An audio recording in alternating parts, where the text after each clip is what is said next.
یک قدم از بیرون بنده یک مذهب ایمان باشم تو همی خواستی قرآن خوانم که از او معرفت بالا نیست تو همی خواستی ملا باشم از که درد کده یک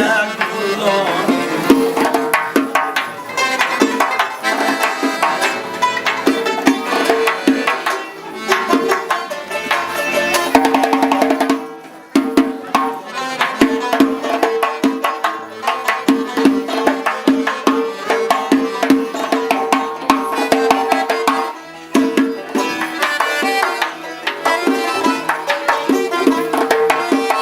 پدرم باز ببخشا بر من گر نمانند تو من دهقانم نسخه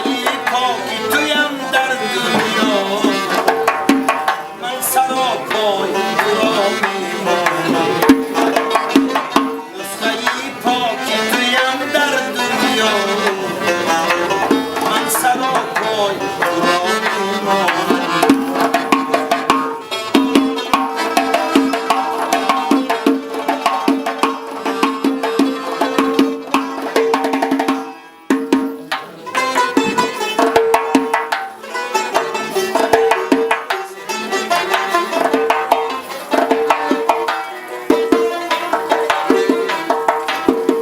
شاعری هم به مثل دهقانیست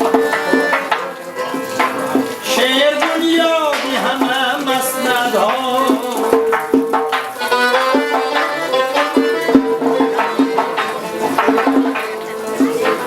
شعر تخمیست که سبزد در دل